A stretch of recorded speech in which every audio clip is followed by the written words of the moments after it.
ஓம் சாய்ராம். ஓம் சாய்ராம். ஓம் சாய்ராம். பாபா எனக்கு நிறைய செய்திருக்கிறார்.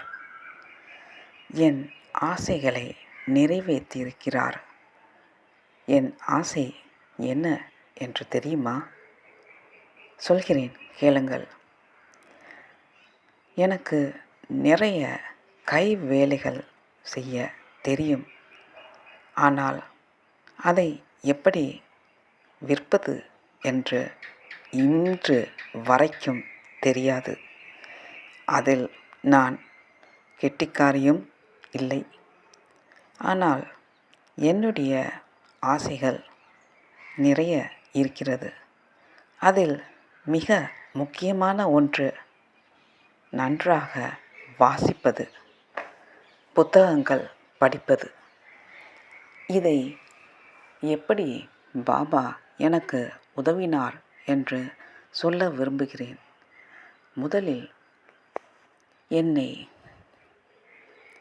என் தோழி ரேணுகா அழகர்சாமி பாபா குரூப்பில் சேர்த்து விட்டார்கள்.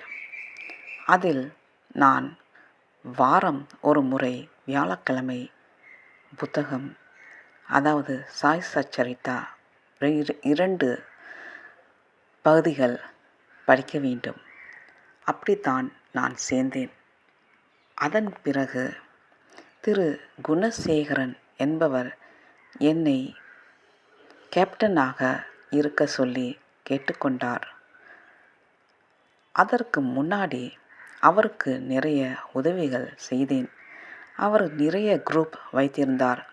அனைத்து குரூப்புக்கும் படித்தவர்கள், படிக்காதவர்கள் என்று லிஸ்ட் போட்டு அதை சரி செய்து, அதாவது 48 பேர் முதல் குரூப் 1 இருந்து 12 வரை, அதற்கு பிறகு 13லிருந்து அப்படியே போகும். அந்த குரூப்பு ஒழுங்காக படித்தார்களா, படித்து முடித்து விட்டார்களா, அது முடித்து விட்டால் அதன் வரிசைப்படுத்தி அவருக்கு அனுப்ப வேண்டும். அதை அவர் சரி செய்து அடுத்ததுக்கு செய்ய சொல்வார். அதே மாதிரி 7-8 குரூப்புக்கு நான் உதவி செய்து கொண்டு வந்திருந்தேன். எக்ஸல் ஒர்க் ஷீட்டும் அப்டேட் செய்து தர சொல்வார். அவர்கள் ஃபோன் நம்பர், பெயர், எந்த குரூப்பில் இருக்கிறார்கள் என்று 48 பேரும் சரியாக இல்லாமல் இருந்தது. அதையும் சரி செய்து கொடுப்பேன். இப்படி போக போக அவர் என்னை கேப்டனாக இருக்க சொல்லி, டீச்சராக இருக்க சொல்லி, அந்த மாதிரி டீச்சராக ஒரு 7-8 குரூப் இருக்கும்னு நினைக்கிறேன். அவர்களுக்கு டீச்சராக இருந்தேன். அதில் 4 கேப்டன். அந்த 4 கேப்டனுக்கு கீழே 12 பேர் படிக்கிறாங்க. அந்த 12 பேரும் படித்தார்களா, முடித்தார்களா, படிக்காமல் இருக்கிறதா, அதுக்கு வாலண்டியர் தேவையா, அந்த மாதிரி வாலண்டியர் படிப்பவர்கள், அந்த மாதிரி எல்லாம் செய்து கொண்டே வந்தேன். இதனால் சில நேரம் எங்கள் வீட்டில் நிறைய திட்டுவார்கள். அதன் பிறகு கொஞ்சம் கொஞ்சமாக குறைத்து கொண்டேன். டீச்சர் பொறுப்பையும் மற்றவர்களுக்கு விட்டு நான் தனியாக படிப்பதை மட்டும் வைத்து கொண்டேன். இப்பவும் அதை செய்து கொண்டுதான் இருக்கிறேன்.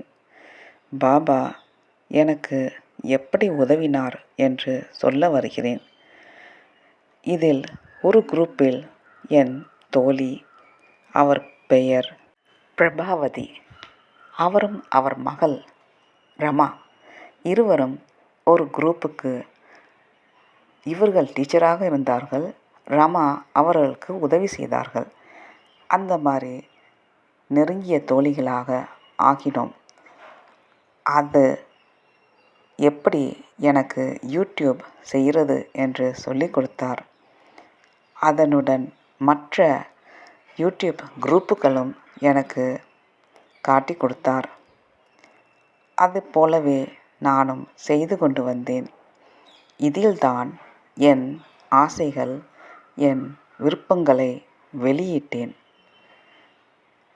அதில் நிறைய கைவேலைகள், தையல் மற்றும் புத்தகங்கள் படிப்பது, ஆன்மீக புத்தகங்கள், ஆன்மீக பெண்கள், குரு தட்சிணாமூர்த்தி, இந்த மாதிரி கொஞ்சம் கொஞ்சமாக படிக்க ஆரம்பித்தேன். முதலில் என் தமிழ் அவ்வளவாக சரியாக இல்லை. இப்போதுமே நான் அதை தான் சொல்வேன். கொஞ்சம் பரவாயில்லை முந்தி இருந்ததுக்கு. அதனால் ஆங்கிலத்திலும் தமிழிலும் கோயில்களை பற்றி சொல்லிக்கொண்டு வந்தேன். இப்படியாக பாபா எனக்கு நிறைய உதவி செய்திருக்கிறார். இன்னும் செய்து கொண்டு இருக்கிறார். அதன் பிறகு என் மகனுக்கு வேலை வேண்டும் என்று பிரார்த்தனை செய்து அவன் நல்லபடியாக வேலையில் இருக்க வேண்டும் என்று இன்னும் பிரார்த்தித்து கொண்டுதான் இருக்கிறேன். பாபா கோவில் போகும்போது, இது லுபோஅம்பாங் உள்ள பாபா கோவில், அங்கு போகும்போது எல்லாம் 9 முறை பிரார்த்தித்து கொண்டு செய்யுங்கள் என்று சொன்னார்கள். அதனால் தீர்த்தம் வாங்கி தருகிறேன் 9 வாரத்துக்கு என்று வேண்டிக்கொண்டு என் மகன் நிலையாக வேலை செய்ய வேண்டும் என்று பிரார்த்தித்து கொண்டேன். அதன்படி 5 வாரங்கள்தான் என்னால் போக முடிந்தது. பிறகு நான் வேறு ஊருக்கு வர வேண்டியிருந்தது. அதனால் என்ன செய்வது என்று ஒன்றும் புரியவில்லை. இன்னொரு தோழி சொன்னது, இன்னொரு தோழியிடம் காசை கொடுத்து வாங்கி கொடுக்க சொல்லிவிட்டு வந்துரு என்று சொன்னார்கள். ஆனால் என் பிரியமான தோழி என்ன சொன்னார்கள் என்றால், மிச்சம் இருப்பது 4 பன்னீர், அதை மொத்தமாக வாங்கி உன் கையாலேயே கொடுத்து விடு என்று சொன்னார்கள்.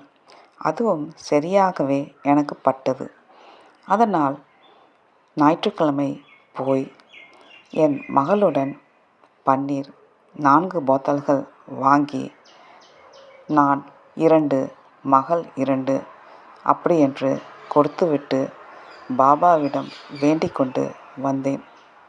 பாபா, உங்களுக்கு எங்கள் நிலைமை தெரியும், புரியும்.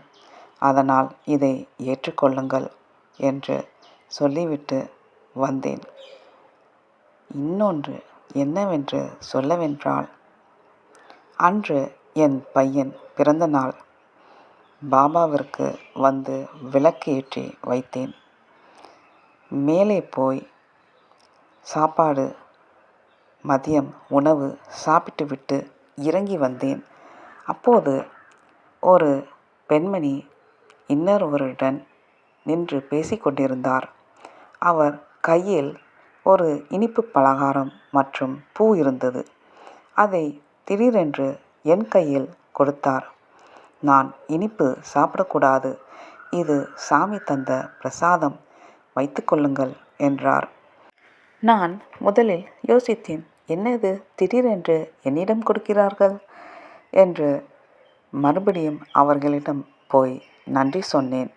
இன்று என் மகன் பிறந்த நாள், நீங்கள் கொடுப்பது ஆண்டவனின் ஆசீர்வாதம் என்று நான் சொன்னேன். அதற்கு அந்த பெண்மணி, நான் இனிப்பு சாப்பிடக்கூடாது, அதனால் உங்களிடம் கொடுத்தேன். அதை கொடுத்தவர் தேவி, துர்காதேவி கோவில் சாமியார், அவர்தான் என்னிடம் கொடுத்தார். அதை தான் உங்களுக்கு கொடுத்தேன் என்று சொன்னார். இதை கேட்டவுடன் இன்னும் மகிழ்ச்சி அடைந்தேன். ஏனென்றால் அன்னையே எனக்கு ஆசீர்வாதம் வழங்கி கொடுத்ததாக நினைத்து கொண்டேன். அதுவும் பாபா கோவிலில். என்ன ஒரு சந்தோஷம்! ரொம்ப நன்றி அன்னையே, ரொம்ப நன்றி பாபா. நன்றி, நன்றி, நன்றி. ஓம் சக்தி, ஓம் சக்தி, ஓம் சக்தி. ஓம் சாய்ராம், ஓம் சாய்ராம், ஓம் சாய்ராம்.